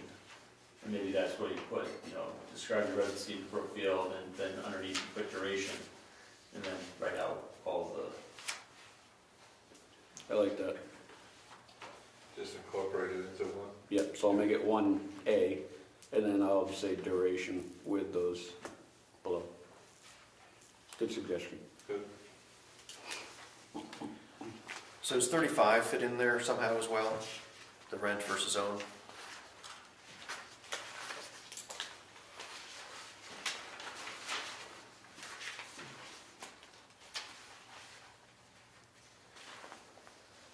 yeah, actually, that would probably be good, because you could have a year-round resident who's been here 5 years, that's just rent, and then, you know, good to know that. Another piece of the pie. Yeah. you know. So my suggestion is to make rent or own 1A, and then 34, the duration, 1B.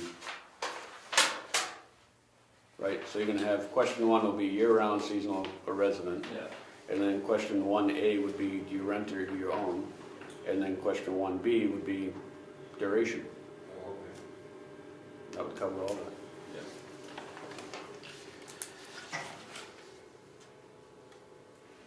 Get that, George? Yes. So, so that leaves then our demographic section just with employment and age. Is there something more we want to add there? Do we want to understand whether people are employed, where they're employed, Or family size. or family size? I'm not sure what's going to happen when we have, because like you could have the mom and dad each fill out a survey, and they've got, and between the two of them, they got 5 kids, Right. right? We'll leave that out, we got that information elsewhere. And that was gonna be one of my comments. Who do you expect to fill the questionnaire out? Individuals or families? I think you should say that in the introduction. You know, one per household, one for each individual. You'll have to go back to the other meeting minutes because we've discussed this, and that's why we added the under the age of 18, because we felt that it was important to get the feedback of the students in town as well. We should say that in the preamble. Who you expect to have the questionnaire filled out by. So you get 3, 4 per household. Right. That's okay, as long as you specify what you're expecting, Yeah. I think. I mean, we don't want 4-year-olds filling it out, right? I mean, I don't know. I mean, do we have an age limit of what we say who should fill it out, or? I think that if, I don't know, you maybe interpret the survey result based on, in part, on the age of the respondent, if they filled that in. If somebody says they're 2 years old, you probably know it's the parents filling it in, and you probably know it's redundant to some other survey. If it's 10 years old, it could be a kid that's really interested in what's going on. And so, Yeah, with the age of the respondent, we have under age 18 yeah, as a category. yeah, you could have a 10-year-old fill it out. I think that's reasonable. But someone that's the age of 16 or 17, I think, would have more, I want to say, more validity to their answers on the question than a 4-year-old. I agree, and so we might discount the 4-year-old a little bit more than the 10-year-old, or even a little We bit do more. that in the survey, everybody has equal say. Right. But So, That's why I'm saying that there should be a cutoff, I think. so I think the demographic section is just gonna be, sounds like it's just gonna be 2 items. So if you, as we were saying, if you add family size or anything like that, they could cloud the results, because now you're double or triple tabulating somebody's family size, so.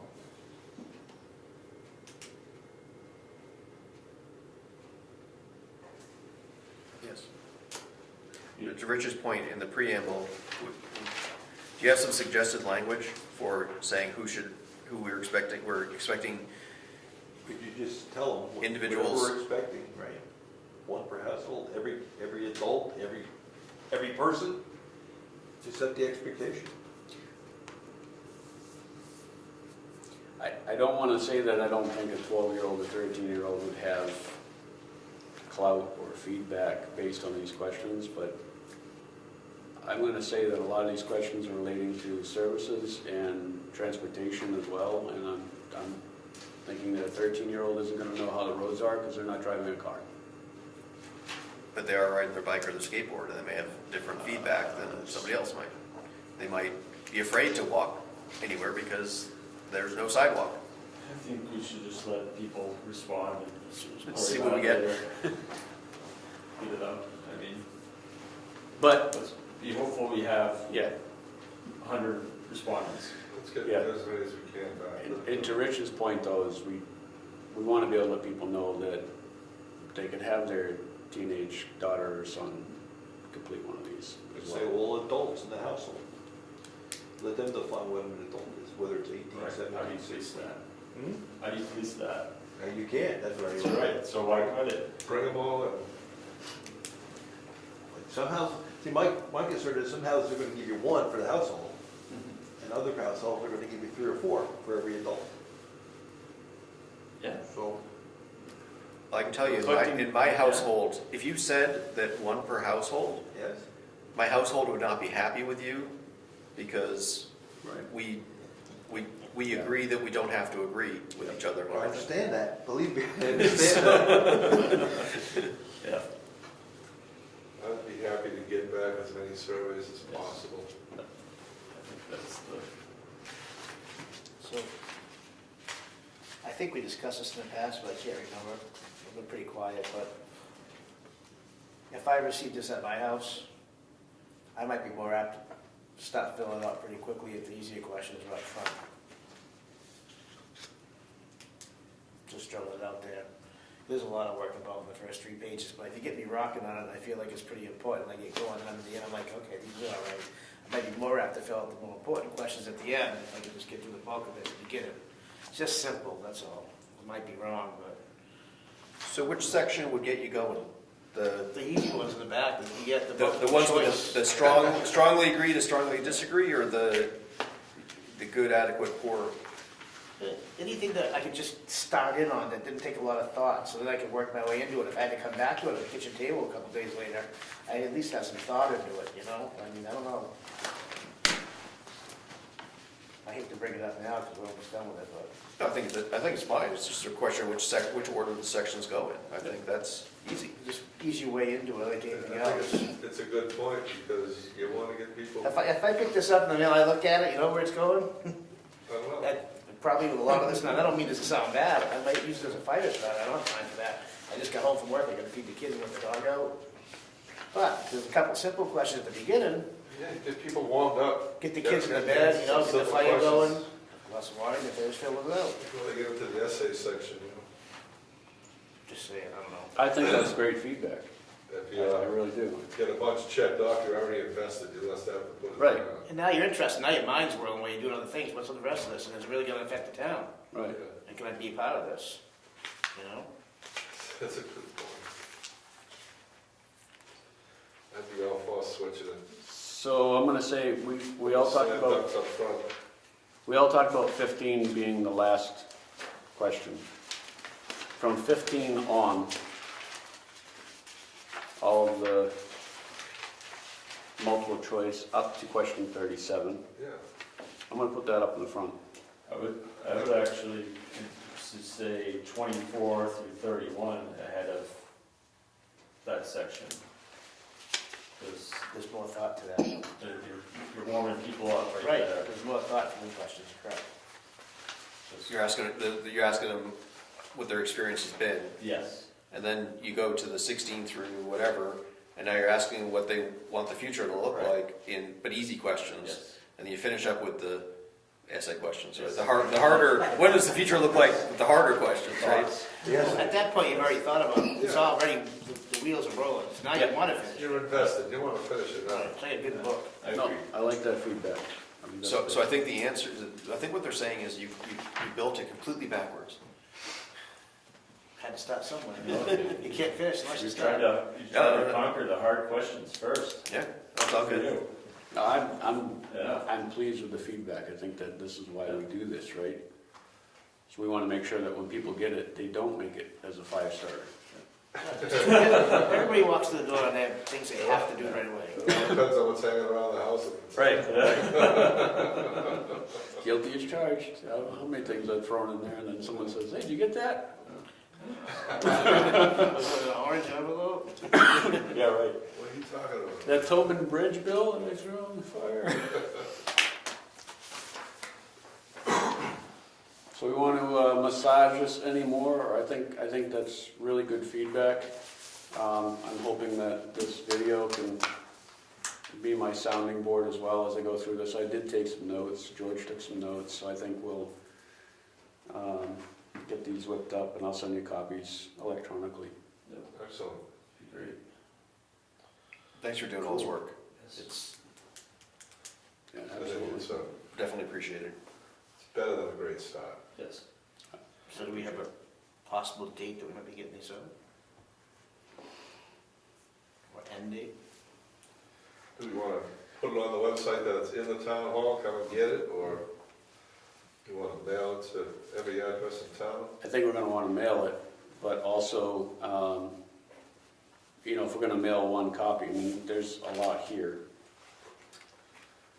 If we're going to mail one copy, then people are going to assume, oh, I've only got one that I'm going to be filling out. And I'd like to be able to have them say there are additional copies, or you can even print your own copy online to have other family members complete the survey. Sure, put that right on. And, yeah, put that in the preamble to it. Right, Rich? But I would maybe even suggest what you're gonna do with the data. You're gonna compile the data. The Tolman's gonna be available. The data will be compiled and available on the web or at a meeting or something to feedback what's gonna happen with the data. Right. You say you're gonna use it in the master plan, but before that point, there's some good data that people like to see, I believe. Sure. Yeah. Survey results will be published. Yeah. Show off the hard work. Great. Cool. All right. Well, So how are people going to submit these? Do they have to mail it in? Can they email it in? If they fill it, well, are we going to have a fillable PDF? Probably not. no. Like if, I mean, I'll be honest, I personally would be much more likely to send it in if I could scan it and email a PDF than if I have to find an envelope and a stamp. Would you drop it off at town hall? In the Dropbox? If tonight I would have, yeah, I mean, if I remembered, Yeah. right? But, so it's hit or miss, but I mean, if I could email it, that would be more of a sure thing for me, because I can just drop it in the scanner and hit send. And some people don't have a scanner, so they're going to want to be able to drop it off. I think we can give multiple ways to get the survey to us. So we can. Mail it, scan it, drop it on a Dropbox. Showed up at election day. Solicit people then. Then we can have some copies available then. Yes. Tim will stand up and give them out. I will, yeah. It's going to be warm that day, it'll be fun.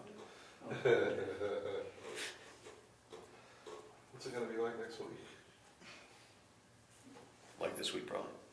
All right, so I think we addressed, we will give multiple ways for people to be able to turn the survey in. I don't think that's going to be an issue to determine. Some people have different preferences, so we need to give people those options. So we can get more back. Absolutely.